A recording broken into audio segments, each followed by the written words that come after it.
ಚಿಲ್ಕೊರೆ ಕಾಳು ಸಾಂಬಾರು ಮಾಡೋಣ ಅಂತ ಕಾಳು ಸಾಸನ ಅಂದ್ಬಿಟ್ಟು ಕೂತಿದ್ದೀನಿ. ನೋಡಿ ನನ್ನ ಮಗಳು ಸ್ಟಿಕ್ಕರ್ ಇಟ್ಕೊತೀನಿ ಅಂದ್ಬಿಟ್ಟು ಸ್ಟಿಕ್ಕರ್ ಹುಡ್ಕಾಡ್ತಾವಳೆ. ಬೆಳಗಿಂದ ಒಂದು ಪ್ಯಾಕೆಟ್ ಸ್ಟಿಕ್ಕರ್ ಎಲ್ಲ ಖಾಲಿ ಮಾಡೋಳೆ. ಸೊ ಇವಾಗ ಇಲ್ಲಿ ಸೋರೆಕಾಯಿ ಕಟ್ ಮಾಡಿಟ್ಟೈತೆ, ಸೋರೆಕಾಯಿ ಪಲ್ಯ ಮಾಡೋಣ. ದೋಸೆಗೆ ಅಂತ ಪಲ್ಯ ಕಟ್ ಮಾಡಿಟ್ಟೈತೆ. ಇದೆಲ್ಲ ಸೋಸೋಣ. ಪಾತ್ರೆ ಎಲ್ಲ ವಾಶ್ ಆಗಿದೆ ಗೈಸ್, ಎಲ್ಲ ವಾಶ್ ಮಾಡಿ ನೆನ್ನೆ ಮೆಣಸಿನ್ಕಾಯಿ ಒಣೆ ಹಾಕಿದ್ದೆ. ಸೊ ಅದು ಒಣಗಿದೆ. ಈ ಬಿಸಿಲಿಗೆ ಸ್ವಲ್ಪ ಅದರಲ್ಲೇ ಬಿಸಿ ಆದರೆ ಆಗ ಸಾಕು ಅಂದ್ಬಿಟ್ಟು ಇಟ್ಟಿದ್ದೀನಿ. ಇವಾಗ ನೋಡಿ ಈ ಥರ ರಂಗೋಲಿ ಬಿಟ್ಟಿದ್ದೀನಿ ಇವತ್ತು. ಇಲ್ಲಿಗೆ ಈ ಥರ ಪುಟಾಣಿ ರಂಗೋಲಿ. ಮತ್ತು ಬೆಳಗ್ಗೆ ಎದ್ದು ಬಟ್ಟೆ ಎಲ್ಲ ವಾಶ್ ಮಾಡೋಕ್ಕೆ ಗೈಸ್ ತುಂಬ ಸುಸ್ತಾಗೈತೆ ಇವತ್ತು ನನಗಂತೂ. ಇಲ್ಲಿದ್ದರೆ ನನಗೆ ಬಿಸಿಲಲ್ಲಿ ಏನೂ ಮಾಡೋಕ್ಕಾಗಲ್ಲ ಆಯಿತಾ, ಸಕ್ಕ ಸುಸ್ತು. ಇವಾಗ ಸಾಂಬಾರು ಮಾಡಬೇಕು. ಸೊ ಹಂಗಾಗಿ ಸಂಜೆಗೆ ಸಾಂಬಾರು ಚಿಲುಕ್ಸಿಟ್ಬಿಡೋಣ, ಸರಿ ಹೋಗ್ಬಿಡುತ್ತೆ ಅಂದ್ಬಿಟ್ಟು ಚಿಲುಕ್ಸೋಣ ಅಂತ ಕೂತಿದ್ದೀನಿ. ನೋಡಿ ಇದು ಕಿತಾಪತಿ ಇಲ್ಲಿ ಏನೇನೋ ಮಾಡ್ತೈತೆ. ಸೋಫಾ ಮೇಲೆ ಕೂತ್ಕೊಂಡು ಆಯ್ ಮಾಡಿ ಚರಿ, ಆಯ್ ಮಾಡಿ.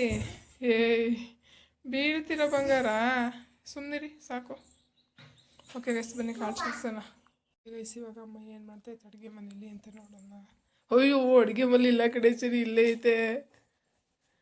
ಏನು ಮಾಡ್ತಾಯಿದ್ದೀಯಮ್ಮ? ಏನು ಮಾಡ್ರಿ ನಾವು ನೋಡಿದರೆ ಇವಾಗ ಎದ್ದು ಬಂದಿದ್ದೀವಿ ಗೈಸ್. ಅಮ್ಮ ಏನು ಮಾಡ್ತೈತೆ ನೋಡೋಣ. ಕಾಣ್ದಂಗೆ ಬರೋಣ ಅಡುಗೆ ಮೇಲೆ ಏನು ಮಾಡ್ತೈತೆ ಅಂತ ನೋಡಿದರೆ ಇಲ್ಲೇ ಕೂತ್ಬಿಟ್ಟೈತೆ. ಅಲ್ಲ ಸರಿ, ಇಲ್ಲೇ ಕೂತ್ಬಿಟ್ಟೈತೆ. ಇವಳು ನೋಡಿದ್ರೆ ನನ್ನ ಮೆಟ್ರ ಎಸುಕ್ತಾವಳೆ. ಕೂಸುಮರಿ ಮಾಡ್ಕೊಂಡು ಅಮ್ಮ ಏನು ಅಡುಗೆ ಮಾಡ್ತಾಯಿದ್ದೀಯಮ್ಮ? ನೋಡಿ ಸೋರೆಕಾಯಿ ಪಲ್ಯ ಐತೆ. ಹಸಿಟ್ಟಿತ್ತಮ್ಮ, ಮುದ್ದೆ ಕುದಿಯೋಕೈತೆ. ಏನೇನು ವಾ ಗಮ್ಮ ಅಂತೈತೆ. ಚಿಲ್ಕೊರೆ ಕಾಳು ಸಾಂಬಾರು ಸೋಸ್ ಇಟ್ಟಿದ್ನ ನಾವು ಮಧ್ಯಾಹ್ನ ಮಂಗಿದ್ವಾ. ಸಂಜೆ ಎದ್ದೇಳು ಅಮ್ಮ ಸಾಂಬಾರು ಮಾಡಿಬಿಟ್ಟವ್ರೆ ಗಾಯ್ಸ್. ಇಲ್ಲಿ ಮುದ್ದೆ ಕುದೀತಾ ಇದೆ. ಇಲ್ಲಿ ಸ್ವಲ್ಪ ಮಧ್ಯಾಹ್ನದ್ದು ಸೋರೆಕಾಯಿ ಪಲ್ಯ ಇದೆ. ಇಲ್ಲಿ ಉಪ್ಪಿನಕಾಯಿ ಇದೆ. ಇಲ್ಲಿ ನಮ್ಮಮ್ಮ ಇದೆ. ಧರ್ಮಮ್ಮ ಏನು ಸಮಾಚಾರ? ಹಿಡ್ಕ ಹೇಳ್ತೀನಿ. ಮೆಟ್ರ ಅಯ್ಯಪ್ಪ ಏನು ಮಾಡಿದೆ ಟಿವಿನ? ಏನು ಮಾಡ್ತು ಗುಮ್ಮ? ಏನು ಮಾಡ್ತು?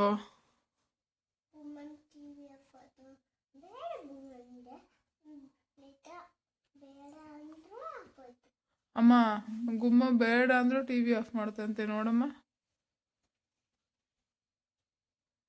ಈಗ ಮತ್ತೆ ನಾನು ಬಿಗ್ ಬಾಸ್ ನೋಡ್ಬೇಕಲ್ಲ, ಏನು ಮಾಡೋದು? ನಾನು ಬಿಗ್ ಬಾಸ್ ನೋಡ್ಬೇಕಲ್ಲ. ಕೈ ತೆಗೀರಿ. ಇವಾಗ ಗುಮ್ಮಗೆ ಹೇಳಿ ಟಿವಿ ಆನ್ ಮಾಡೋಕ್ಕೆ. ಏನು ಮಾಡುತ್ತೆ ಮತ್ತೆ? ನೀವೇನು ಮುಟ್ಬೇಡಿರಿ, ನೋಡೋಣ ಅದೇನಾಯಿತು ಬರಲಿ. ಟಿ ವಿ ಆಫ್ ಆಯಿತು. ಬಿಗ್ ಬಾಸ್ ನೋಡ್ತಿದ್ವಿ, ಇದ್ದಕ್ಕಿದ್ದಂಗೆ ಆಫ್ ಆಯಿತು. ಅದಕ್ಕೆ ನಮ್ಮ ಚರಿ ಹೇಳ್ತೋಡೆ ಗುಮ್ಮನೆ ಆಫ್ ಮಾಡಿರೋದು ಅಂತ. ಹೌದಾ? ಹಾಂ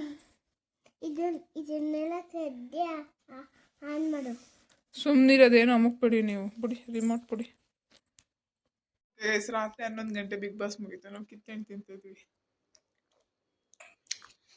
ನಾವೊಂಥರ ನಮಗೆ ಯಾವಾಗ ತಿನ್ಬೇಕು ಅನ್ಸುತ್ತೆ ಅವಾಗ ತಿಂತಿರೋದು. ನಮ್ಗೇನು ಗೊತ್ತಾ, ಕಿತ್ಲೆಹಣ್ಣು ಆರೆಂಜ್ನ ಸುಲ್ಕೊಂಡು ತಿನ್ನೋಕ್ಕಿಂತ ಈ ಥರ ಅಡ್ಡ ಹೋಳ್ ಮಾಡ್ಕೊಂಡು ಕುಯ್ಕೊಂಡು ಅದಕ್ಕೊಂದು ಉಪ್ಪು ಹಾಕೊಂಡು ತಿಂತಾಯಿದ್ರೆ ಹೆಂಗಿರುತ್ತೆ. ಸರಿ ಏನು ಅನ್ನಿಸ್ತೈತವ?